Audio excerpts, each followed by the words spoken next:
কোথায় সব বন্ধুগণ, সবাইকে জানাই প্রথমে গুড মর্নিং। আর আজকে সকাল সকাল বেরিয়ে পড়েছি দেওঘরের উদ্দেশ্যে।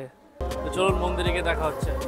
এখানে সারি সারি অনেকগুলো দোকান রয়েছে, আপনারা এখানে জুতো খুলে প্রবেশ করতে হবে। তো জুতো খুলে আপনারা এখানে রাখতে পারেন।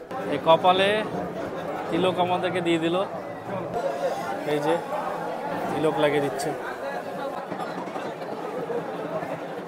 ভেতরে ক্যামেরা অ্যালাউ করে না, কিন্তু পণ্ডিতজি বললো যে উনি চেষ্টা করবেন ভেতরে ফুটেজ নেওয়ার। যদি সম্ভব হয় তো আপনাদেরকে দেখাবো না। দেখুন ভিড়, দেখুন ভক্তদের ভিড় দেখুন।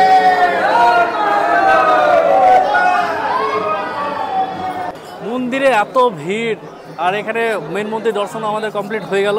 আর এখনও 22টি ছোট ছোট মন্দির রয়েছে এখানে 22টি মন্দির রয়েছে, সেগুলোতে আপনারা জল ঢালতে পারেন। তো আমরা এখন 22টি মন্দির ঘুরে ঘুরে দেখছি। বিজয় বলো, মন্দির দর্শন হলো আমাদের কেমন লাগলো? মন্দির দর্শন হয়েছে খুব সুন্দর, তোমরাও আসো দর্শন করো, খুব ভালো লাগবে।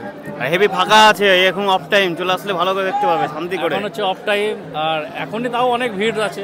ফাঁকা যে একদম যে সেটা না, মন্দিরে আসতে গেলে 2 ঘন্টা সময় লাগবে। আপনারা 2 ঘন্টা হাতে সময় ধরে চলে আসুন, দর্শন হয়ে যাবে।